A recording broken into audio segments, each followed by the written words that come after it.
Let's go. Set it up. Top of the show.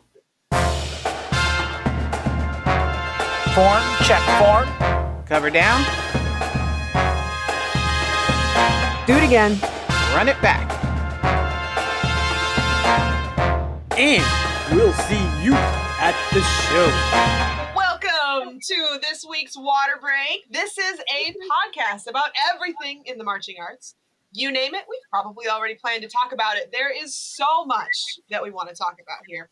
We have had some great episodes so far, and we are looking forward to sharing more information, news, and advice with you this week. Joining me this week for a very special On a Water Break is Beth and a whole panel of amazing guests. Beth, why don't you tell our listeners what this special edition of our podcast is all about? Well, thank you, Jackie. And I'm super excited. And I've been looking forward to this since we even initiated the concept of this podcast. We are talking about women in band. Yes, I said it, women in band. There is plenty to talk about. And we have so many wonderful topics. And our guest panel today is off the charts with talent and experience and expertise. So there's plenty to talk about. So let's go ahead and meet our guests for today. And I'm going to let each guest introduce themselves and their a little bit of a bio. And I'm going to start with Nicole. So Nicole, take it away. Hi, I'm Nicole Younger. I am originally from Virginia. Started in marching band in high school as everyone else did. However, I wasn't in color guard when I first started. I was a hornline player. So I played baritone starting in 8th grade, all through. My band director actually is now the band director at Dobbins Bennett High School, who's doing very well. Since then, though, I have started doing color guard. I performed with a couple of different groups. I'm not going to tell you when I started because that's very telling of my age. And but I am also, during 2020, I pivoted. I took a pivot to the judging side, and I am in my second year of doing winter guard judging. I am going into trial judging for DCI, and just getting as much info and as I can from that side, and giving as much info as I can from that side of the floor. Well, that's terrific, Nicole. Thank you so much for joining us today. Thanks. And next, Julie. Hi, I'm Julie Angeles Bowler. I hail from Worcester, Massachusetts. And unlike the rest of our panelists, I didn't start in band. I actually grew up playing in drum and bugle corps. And I did that throughout my childhood all the way until, I won't say the year either, but I'll give you the Boston Crusaders 50th anniversary. We'll leave it at that. So for me, band was new in college. I was really fortunate, went to the University of Massachusetts where I studied music education, had a fantastic band program. And while the Minutemen Band is fantastic, I just did 1 year because I wasn't marching anymore. So I did wind ensemble and I played in chamber groups and did the American Wind Symphony for a summer. And I thought, I'm well on my way to doing this performing thing. Maybe I'll get the orchestra gig. And the irony is that 11 years of drum corps, 9 of which were spent playing snare drum, helped me get my job in the U.S. Army Band, which I retired from 2 years ago. So I kind of came to band in a different way. I grew up in the marching arts, but from the drum corps background, and not even so much DCI, more small scale, local run drum corps that was in a circuit that no longer exists. Now, as an adult, I do still perform in an orchestra. I play with the Maryland Symphony Orchestra, and I play with various freelance groups. But the best, fantastic, most awesome gig I could have hoped for is the one that I think kind of dinged you guys to let you know that women are doing this. I got the Tiffany spot with the brass band of Battle Creek. And that is a fantastic band made up of all-stars from all over the world. Yay! And I'll talk about her later, but I have a very good friend of mine, Gail Robertson, to thank for that. So I will do the drum roll for the next person. And welcome, Amy. Amy, Dr. K, I think we might call you. Go ahead and introduce yourself now to the group. Thank you, Beth. Hello, everyone. Yes, my name is Dr. Amy Knops. I am the Associate Director of Bands and Director of Athletic Bands at the University of Missouri, where one of my roles in our School of Music is to direct Marching Mizzou, our marching band here at the university. I also teach courses in our music education curriculum, such as conducting both the undergraduate and graduate level. And I conduct our second concert band titled Symphonic Band, which is one of 3 that we have here at the University of Missouri.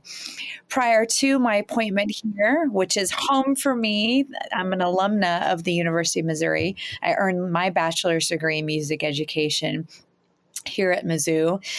But again, directly prior to this position, I served for 7 years in a similar role, Associate Director of Bands, Director of Athletic Bands, and Associate Professor of Music at Eastern Michigan University.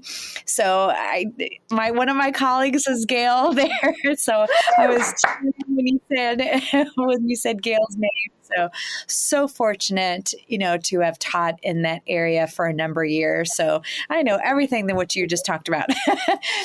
But I grew up in. See, we bring people together. I know, it's great. I grew up in Missouri. Lee Summit specifically is where I'm from. It's on the southeastern portion of Kansas City, and really fortunate to have grown up in such a rich environment for not only the marching arts, but I was also involved in full orchestra from an early age, 6th grade honor orchestra, all the way up through my high school experience. I was in all-state orchestra, and also on the choir side as well. And my pedigree, again, is University of Missouri. Then I taught high school and middle school in the Kansas City area before going over to the University of Kansas, where I was a student of Dr. John Lynch's. There at KU. Then I went to the University of Georgia for my DMA before, again, moving up to Michigan. Dale Lannis was my first conducting teacher here at the University of Missouri. So proud to be with all of you today.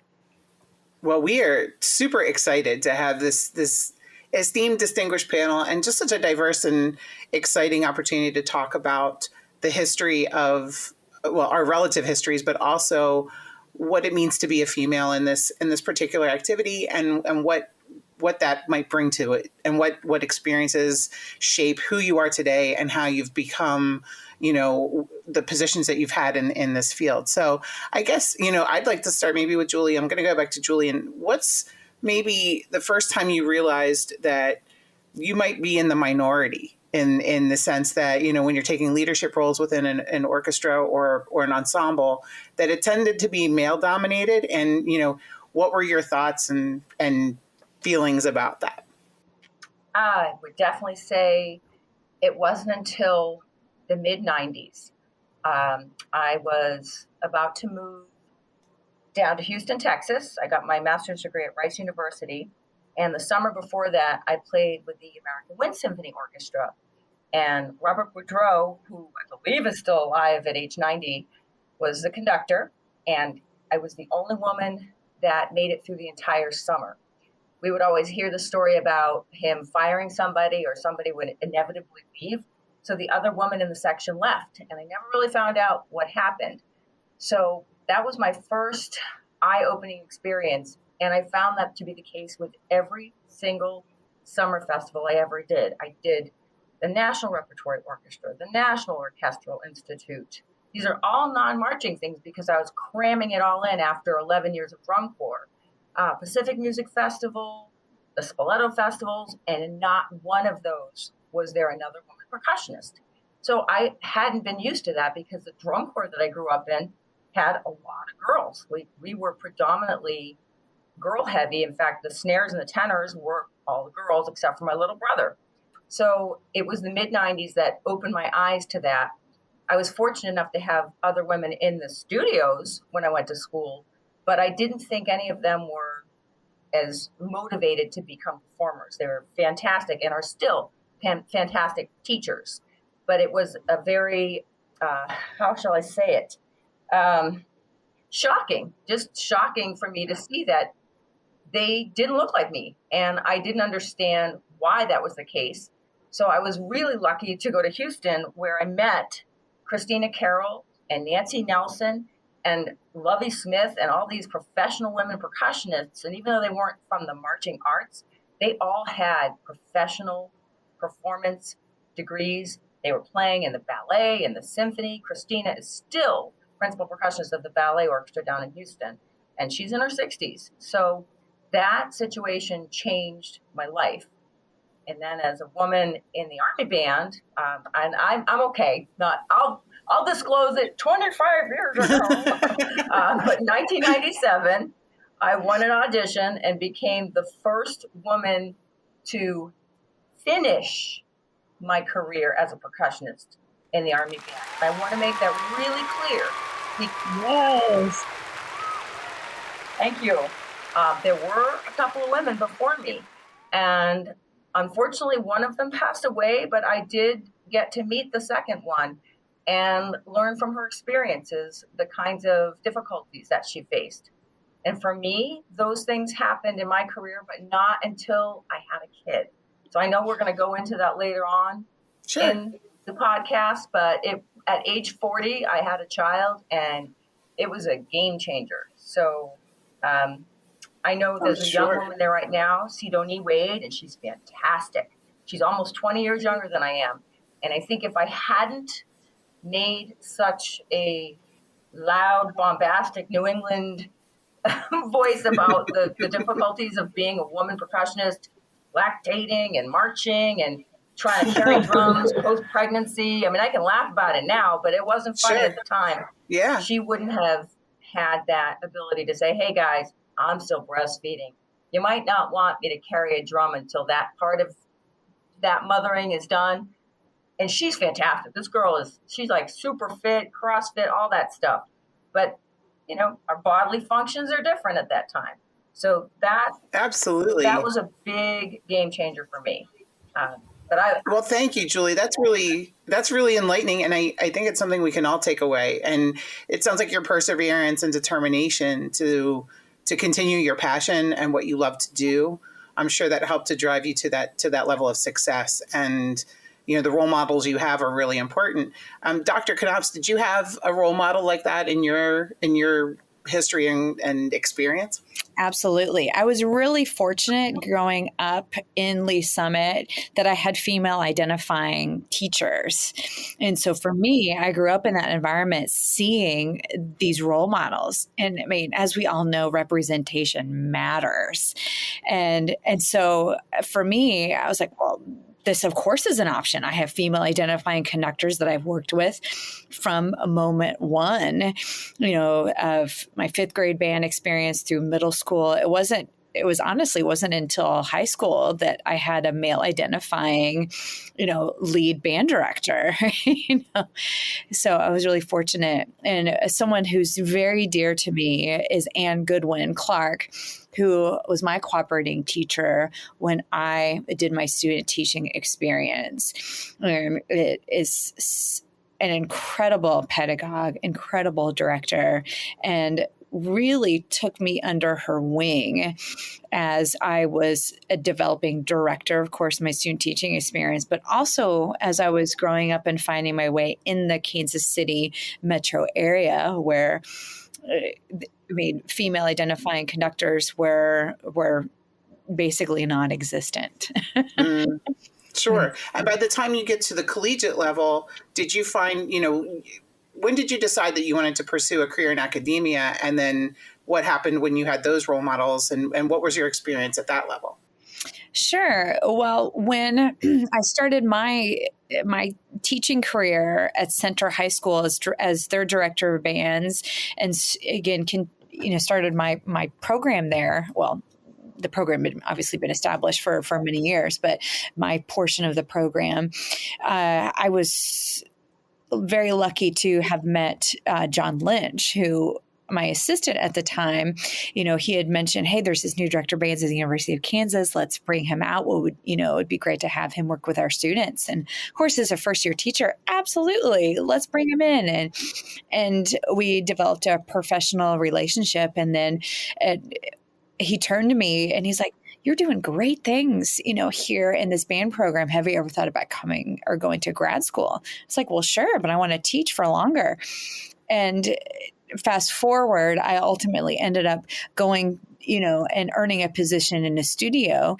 And then I just fell in love with teaching at the collegiate level as I progressed through my assistantship at the master's degree and again at the doctoral level, that once I earned my DMA from the University of Georgia, that is what I wanted to do. Is I fell in love with teaching on that level. And I also wanted to be leading a Power 5 top level marching band. And so that gives me goosebumps. That's so great. Yeah. That's, like hearing that drive and that determination. Mm-hmm. That's good stuff. That's, I think, as females, we can encourage more female identifiers to lean into that, listen to that part of their insides and listen to that voice and really embrace it and be fearless. It's okay. Absolutely. And I was really fortunate to I was just naive. I didn't realize it wasn't an option, for me. There you go, right. And me, I was just being who I was, being a strong leader and, like, okay, let's go. And so sometimes that's what it takes. Exactly. This is great. And Nicole, did you have any kind of like aha moments like that, as you were progressing through your career earlier on, and what are some moments that might stand out for you as, role models or really cool experiences that made you go, yeah, I want to keep doing this and I want to keep moving forward? It's so funny because the way I started in the marching band and any of the pageantry activity is that I was in high school. And honestly, I think I started out on clarinet, everyone gives you a clarinet first, and I was like, yeah, reed instrument. And I got on the field and I was just like, no one's giving a clarinet a solo here.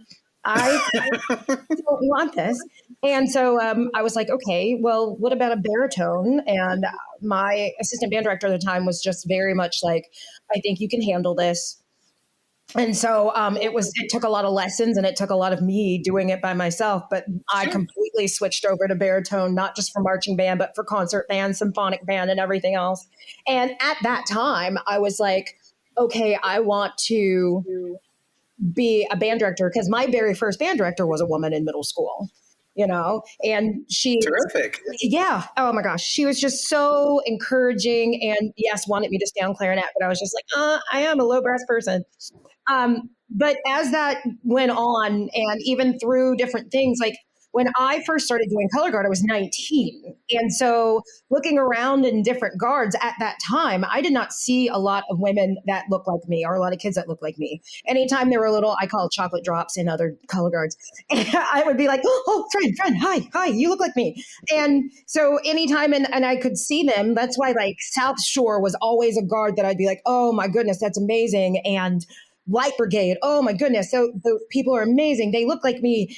I need to be able to do those things that they're doing. And, and as the years went on, there were more and more people that look like me. And as, you get older, you start to teach, and then you see more people on the other side of the floor who look like you. And the only thing that I didn't see on the other side of the floor was someone who looked like me. However, I was very much inspired by Nola Jones. Every time she would make a tape, anytime I would see her in critique for DCI, she is one of those people who would speak to you, not at you. You know what I mean? Like, she just had a very comforting way about herself. And she is actually that same way with now taking me under her wing for judging. So there's a lot of, and Dr. said it too. Representation does matter. Like, right now out in the judging side of things, I don't see anyone that looks like me. And no one told me you can't do it. So I was just like, great, well, I'm going to do it. So yeah, I would say that was That was a big deal.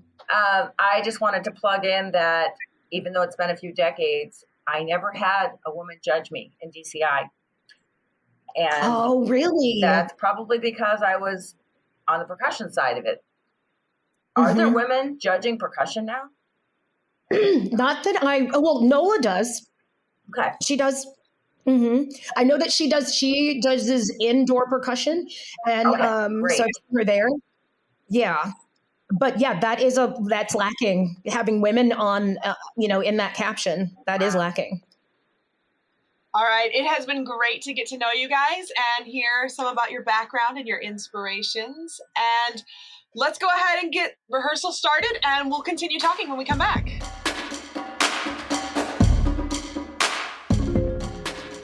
On a Water Break is teaming up with Style Plus, Guard Closet, and Marching Arts Education to do some great giveaways this winter.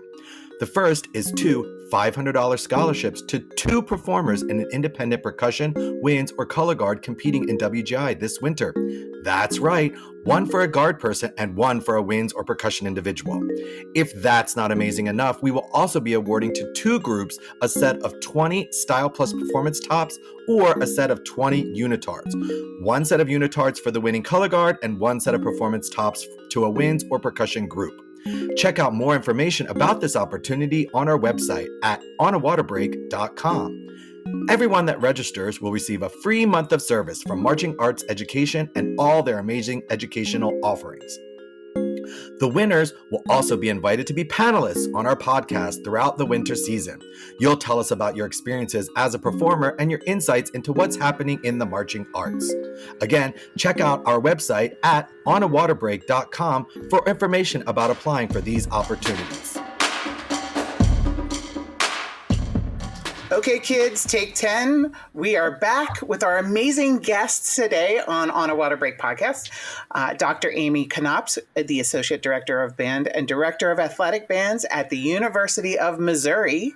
We've got Julie Angeles Bowler. She is the former principal timpanist, retired at U.S. Army Band Pershing's Own, and currently the principal timpanist for the brass band of Battle Creek.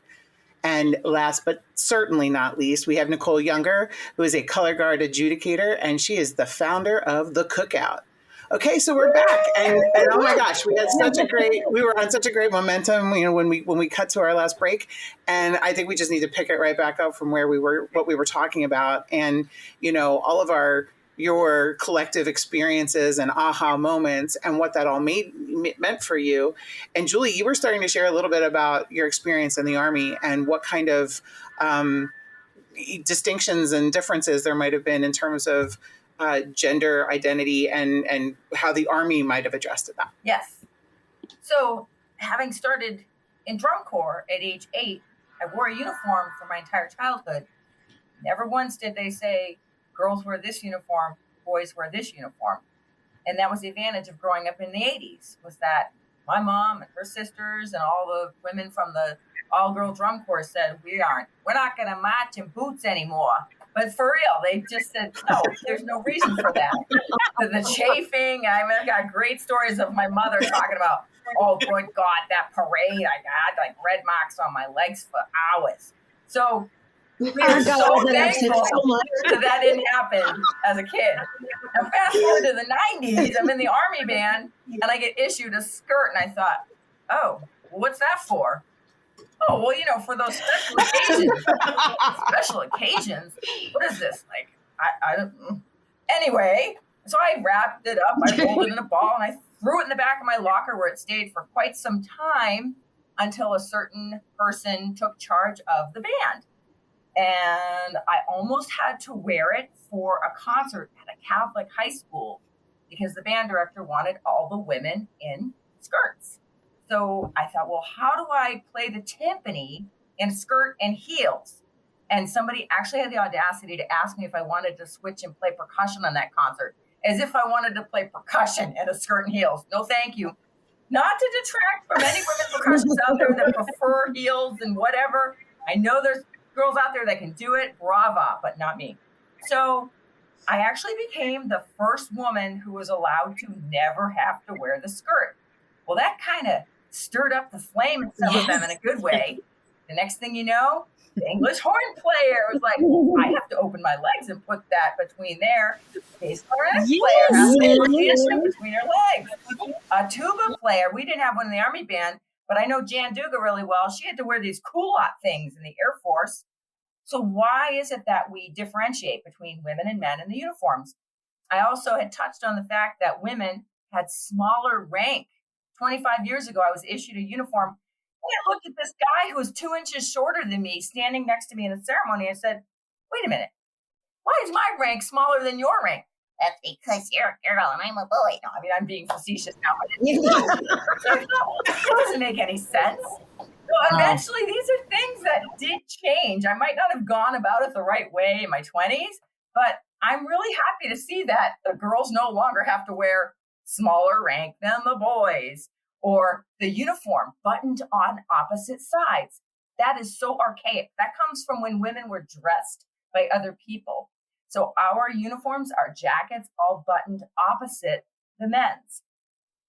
Uniform comes from the word uniformity. So as a kid in the 80s, I never thought that would be an issue, but the military's catching up with it, and I'm happy to see that things are changing. That's amazing. I never not just in marching band, but even on a professional level. Yeah. I've never even thought about that, like the way you brought that up about how they're buttoned on different sides. Like now I'm going to be looking for it. So Dr.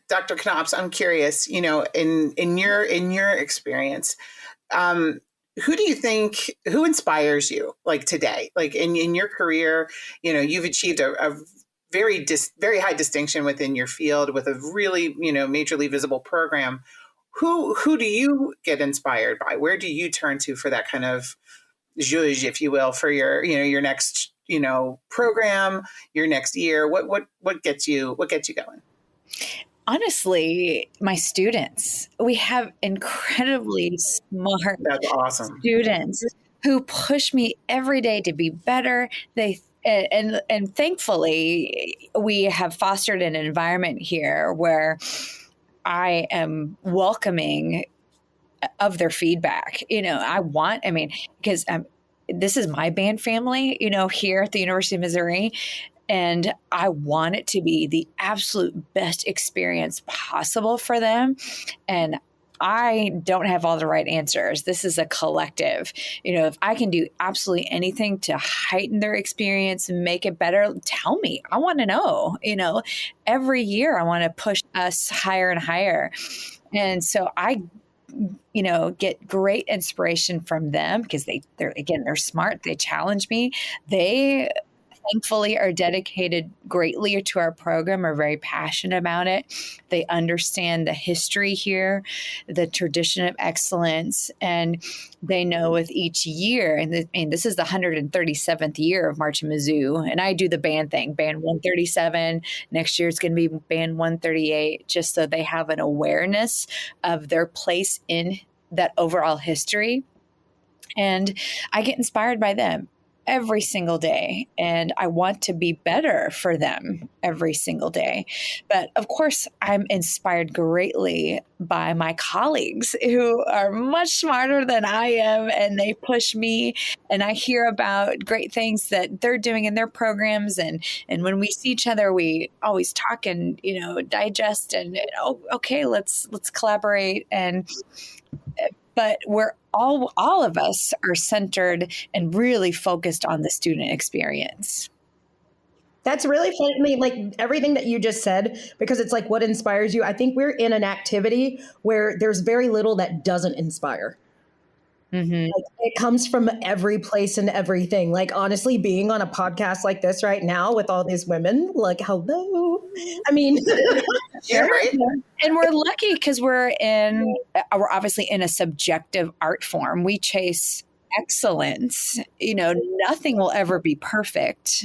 And that's by design. It's what it is. I mean, what we do is an expression of the human condition. Mm-hmm. Perfection does not exist. And so there's always an opportunity to be better, and to, again, chase the absolute highest level execution that we can. So we know that with that growth mindset, there's always an opportunity to do it better. And I tell our students here, why don't you take my job and do a lot better job of it than I'm doing? So I'm gonna live long enough to see the Army Band 100th anniversary. I'm telling you, I probably will live to be 100 something, because they just celebrated the 100th. So I'm talking about the 150th. So when I'm like 100, anyway, my dream is to see an all-women percussion section, or the majority women. If that happens, then I can just It could happen. go to sleep. Yeah. But it really is so different. After 100 years in that organization, there were so few women. They've only just kind of touched the tip of the iceberg.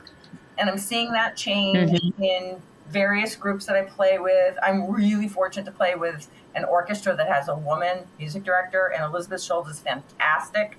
Even though she doesn't march, she understood the importance of bringing in a drum line for our youth concerts. And there's a piece out there, I'm so sorry, I don't remember who composed it, but it was somebody up either at Juilliard or somewhere in New York City.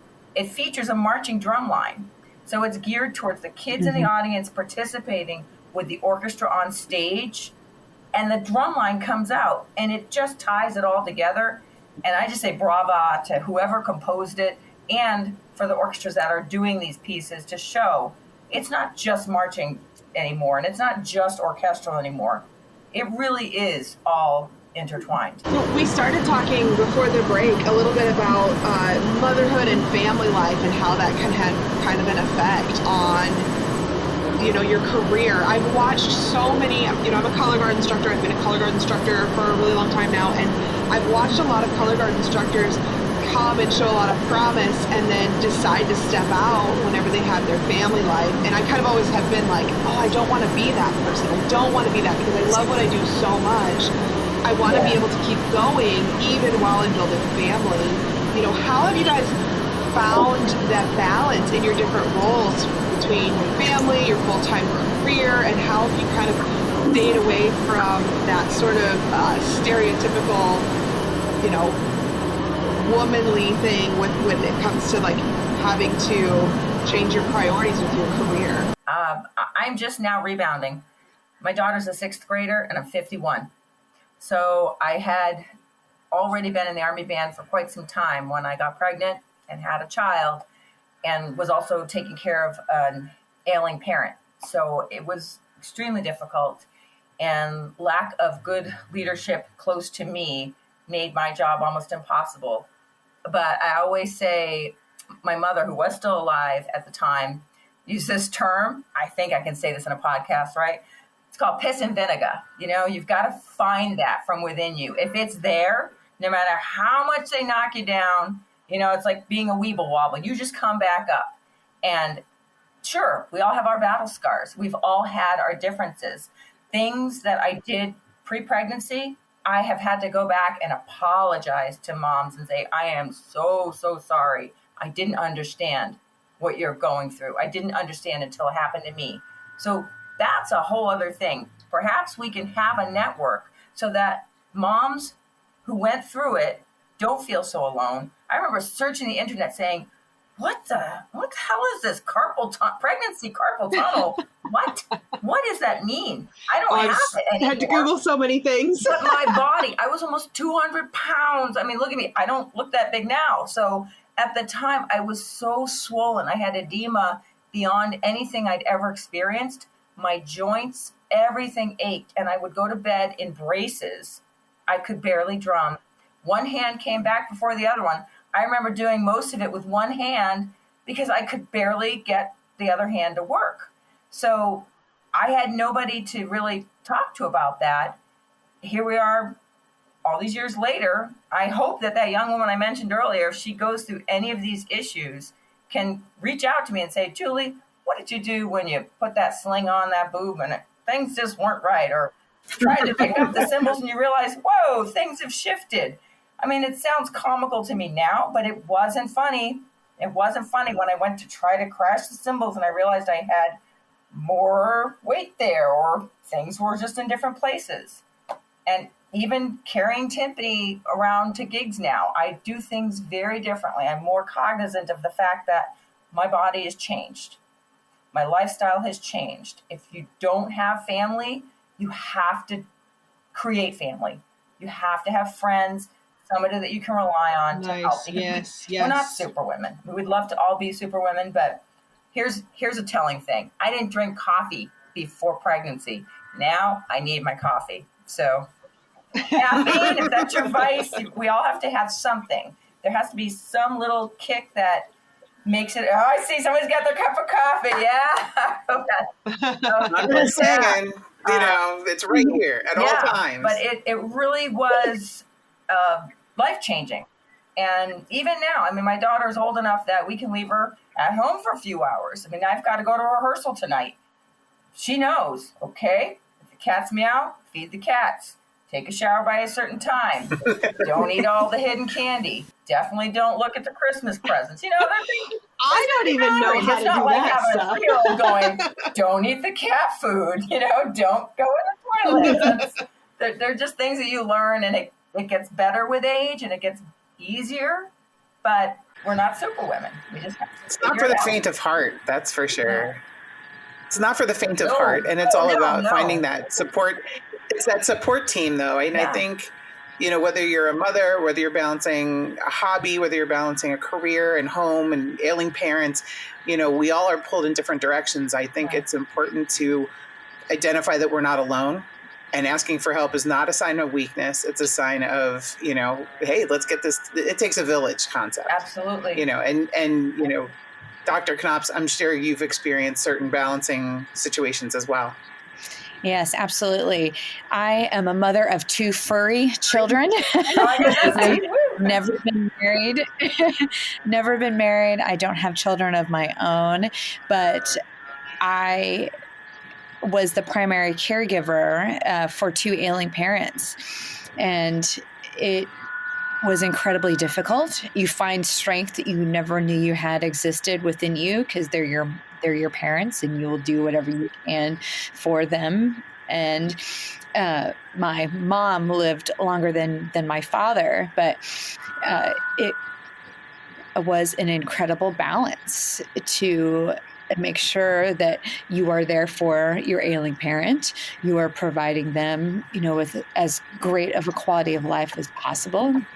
My mom had a stroke when she was in 2008, blood on both sides of the brain, it was not mobile, and it was very trying, and on the personal side of things, I made a decision a long time ago. It was kind of like an opportunity to, be involved in a great relationship and potentially go down the path of get married, or really this was the start of my career. And I chose to come over here to the career side of things and just move forward with that, side and stay really focused on amassing my career. So I can only speak to the demands of my parents, and how that impacted my career and program. Literally got married the first time and said, no, I don't want kids. I'm all about my career. I just want to play drums. This is my life. I'm going to retire, move to Florida. Things change. I got pregnant late in life. Right. Married to a wonderful, hardworking young man who is a great dad and lets me do things like hijack his computer for the afternoon, or go off to Battle Creek, Michigan for 4 days and drink with the boys, or whatever it is that is going to make me happy professionally and socially. He gets it. So you have to, whether you're married or not, whether you've got kids or not, you have to find a partner and people in your life that will support you and support what you're trying to do. It is so incredibly important. It really is. Mm-hmm. I do think that with all 3 of us, like with what's going on, like, well, just hearing from you both, because like, I don't have kids either. We do have a Jack Russell at home. Sometimes I claim him, sometimes I don't.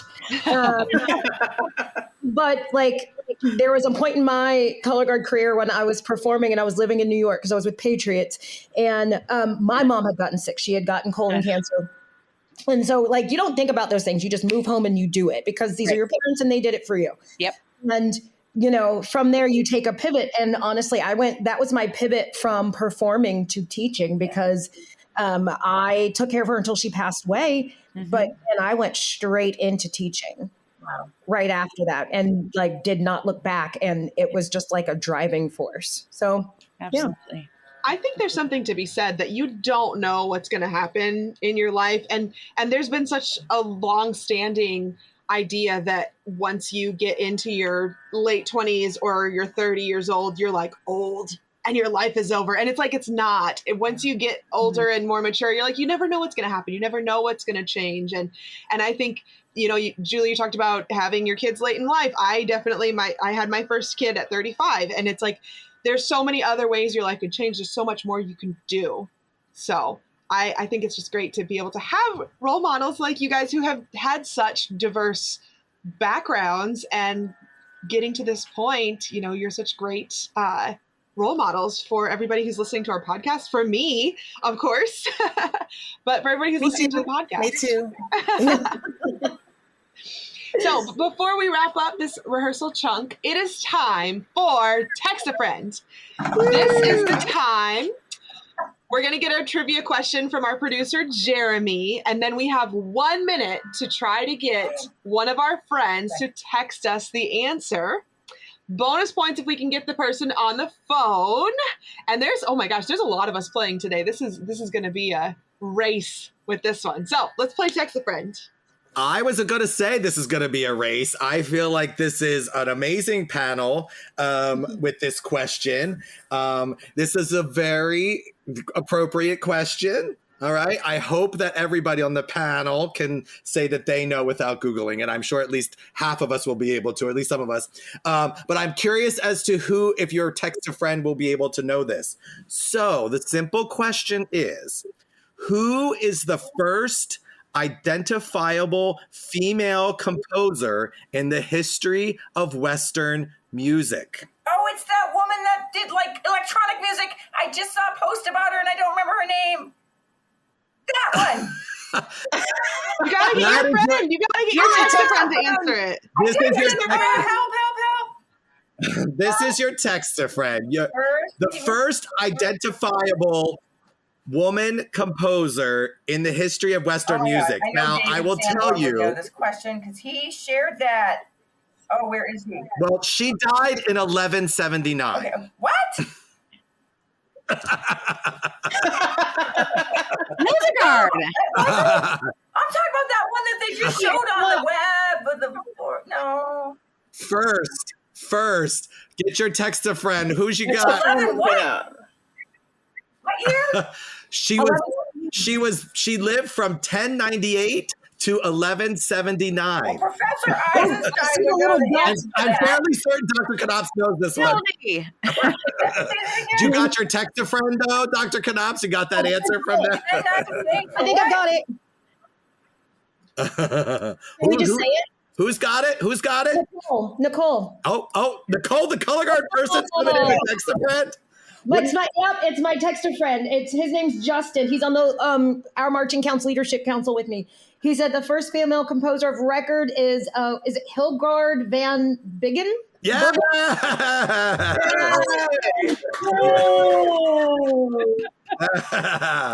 didn't even have time to actually text the question.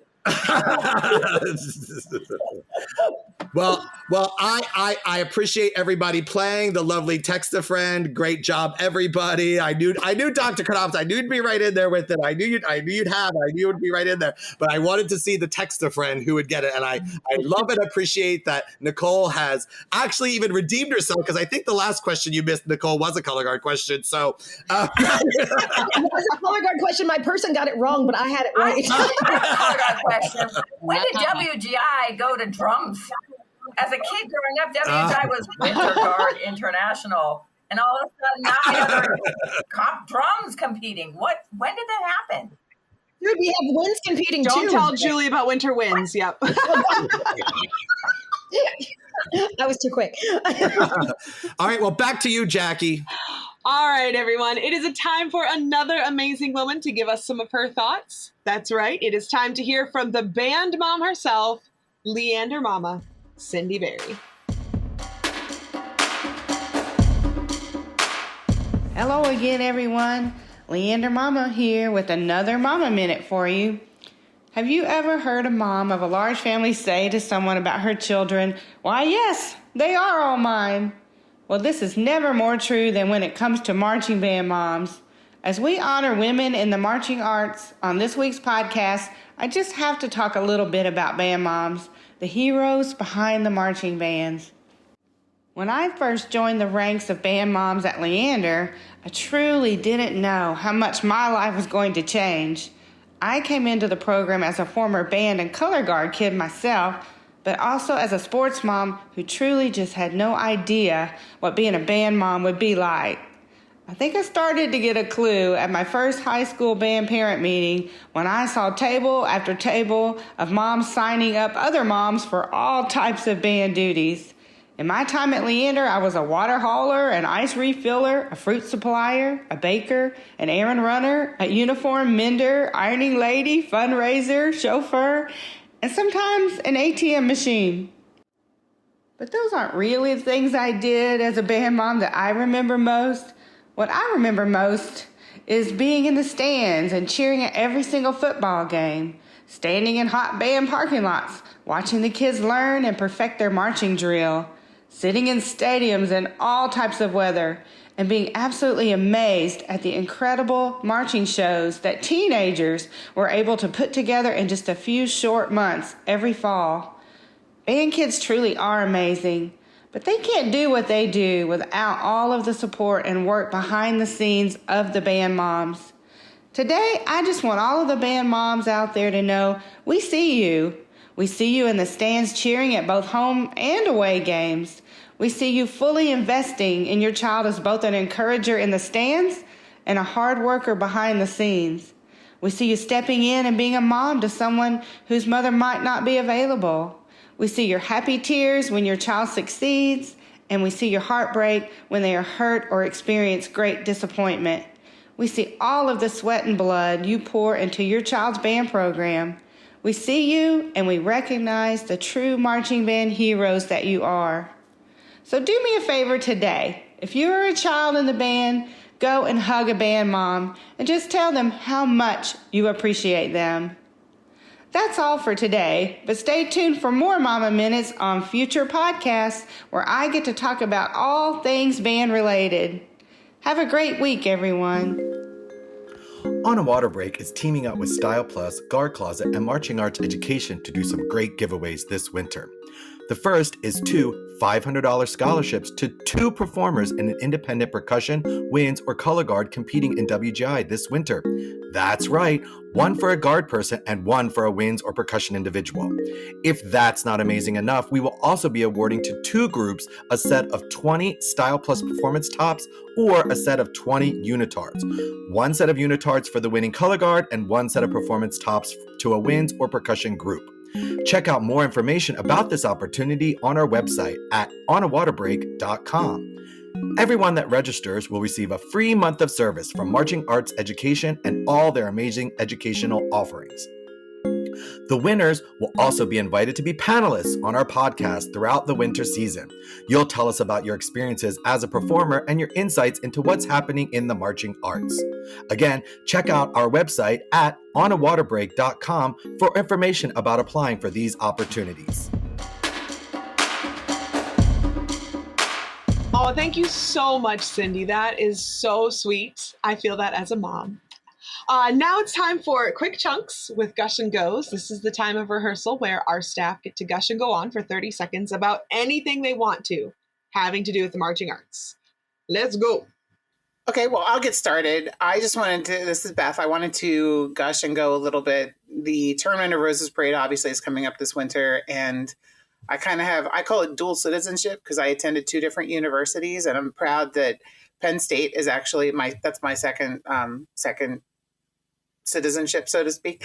Penn State is going to the Rose Bowl this year, and so they're going to get to march in the Tournament of Roses parade. So I've got a vested interest in the parade for like the next 3 years, I think, with ensembles that are marching. And after our talk with Dr. Knopf about the Macy's parade and Jackie's experience with the Macy's parade, and we've got the Tournament of Roses parade. We've got some big heavy hitters going on in our little world, just even within our podcast family. So I'm really excited about that. And anybody who's ever tried to go to one of those performances knows it is a lot of work. And sometimes, like if you're a college band like Penn State, they didn't even know they were going to be marching in that parade until like a week ago. So they have a very short window of time to get very ready for a big performance. And I always think that's amazing. I will gush next. Okay, so the Cookout is a event that's actually going on the day after WGI. So it is April 16th. It's going on from 11 a.m. to 3 p.m. It is a celebration of people of color in Color Guard. It is for everyone, for us to make a melting pot of goodness and celebration. We're going to have presenters, speakers. We also have a Legacy Award winner. Last year, it was the director of the Light Brigade. She has been with the Light Brigade for 36 years. Ooh, so good. And wow. she's I love her. And we are going to be giving away not only one scholarship this year, but 3 scholarships. So if anybody wants to actually donate to the scholarship fund, it is the Cookout 22. That is our Cash App. So you can drop some money in there for some deserving kids that we're going to be giving scholarships to. Woohoo! All right. I'm next, huh? Okay. So, even though it's not marching, I've got to plug May 20th, Brass Band of Battle Creek. Fantastic band. We just had principal trombonist of the New York Phil, Joe Alessi, come and play with us. And in the spring, we're going to have a Black female clarinetist who is the most amazing person you will ever hear down from New Orleans. Probably march up from the East Coast or all the way to the West, wherever the hell we are. But she is unbelievable. If you go to the website, you can see a clip of her playing. And with that, I'm going to go out drumming.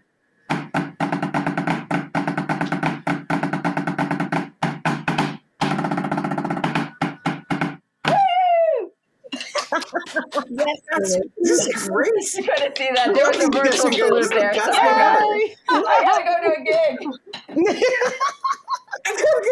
Bye, Julie. Bye, Julie. I just want to gush about this panel because, oh my gosh, talking to these incredible women today, I've been really excited about this since we just first discussed the idea, I don't know, what is it, a week ago or something. And just seeing other women pushing the ranks, so to speak, and getting you guys, making your own place in the world and making your own place in the marching world. It's such an inspiration to me because we don't always get to connect with each other like this. And no, that's very true. Great. I mean, it's just I just have tended to meet all of these women through, Zooms or podcasts. And it's just can I please meet you in person? So maybe we all need to come to the Cookout too.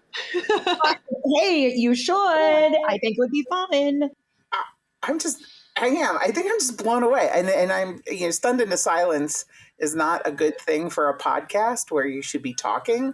But boy, this is really, it's just so juicy. I think of, what we've talked about and the content of today, I think is good for the vibe that we have here. But I think, our listeners are going to be, so excited to be able to hear female identifying voices and what they've experienced, and also provide maybe inspiration, not to sound too self-important, but the idea that they can draw from this energy and take it to their own programs and their experiences and hopefully build on that. So I'm really excited about releasing this one. I really am. I'm really stoked about this is so great. I am so excited about it. Okay, those are some great gush and goes. let's continue our discussion though from before with our panelists and talk more about, what's to come, in the activity. And Nicole, you're an adjudicator. And, you're always, obviously you're giving feedback on a recording device, but where do you see your role beyond that? Like, what do you think the adjudicator's role is beyond the recording? After very little bit of experience in it, I feel as if my role is it's a guide. So I'm hoping to guide them in a way. It also to not every color guard director that I will come into contact with any kind of commentary or even sitting down with them at a critique table is going to have the same resources as another. Some of them are straight out of high school and they're maybe teaching their high school guard. And then some of them maybe, aged out of a top 5 drum corps, have good friends who design and know how to cut music and things like that. So, hopefully I'm meeting people where they are in their design and directing career and, hopefully facilitating their next steps, because I think that's a huge deal for most people because honestly, listening to the tapes, especially when I was younger, man, listening to tapes and some of the words that would come out, I was pause. I got to go look up what this word means. Sure. Well, especially if you're new, you don't necessarily know all the jargon. Exactly. And so, and that's hopefully become a resource for those folks. And, they can come back and listen to their tape again and be like, okay, that's what she meant or what have you. So honestly, I just hope that it's a teaching tool for the teachers.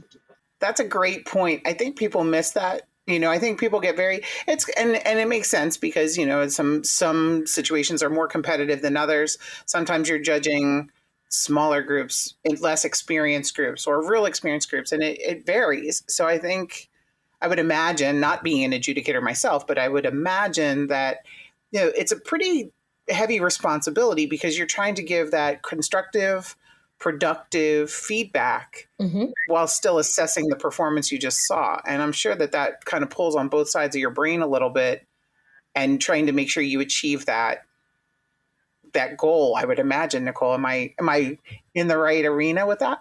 You completely are, because I've said it on this podcast before. I have ADHD.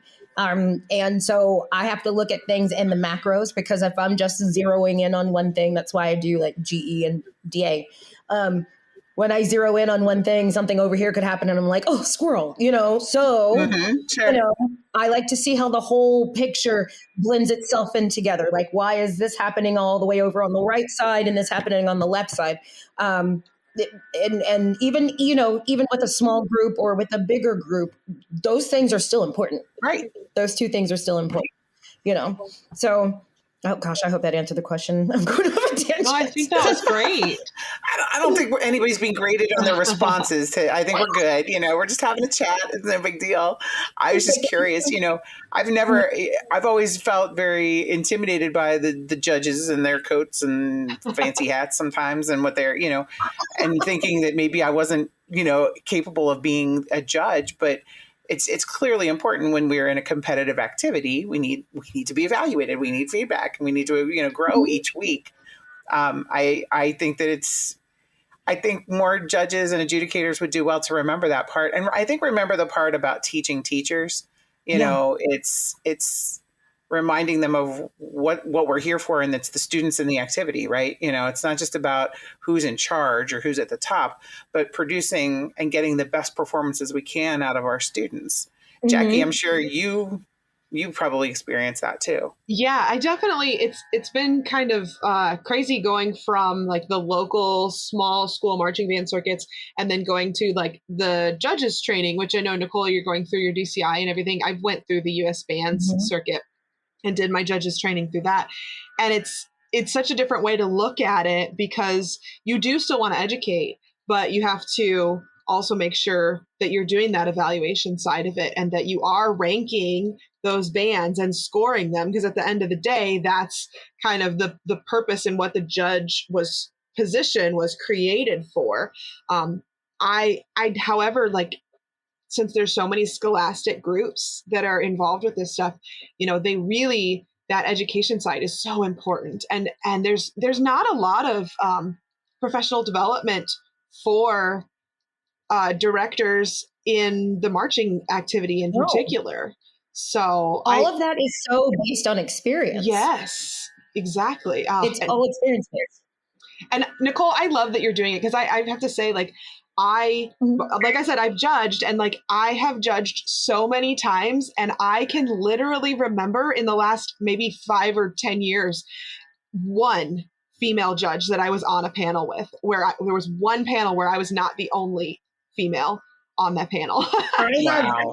When I started doing my WGI e-adjudicate, I went on a hunt for other female judges, but not just for other female judges, period, because there are other ones, but I mean specifically in color guard, and not only in color guard, but in DCI. You know what I mean? Right. And and even in WGI, there's not that many at all.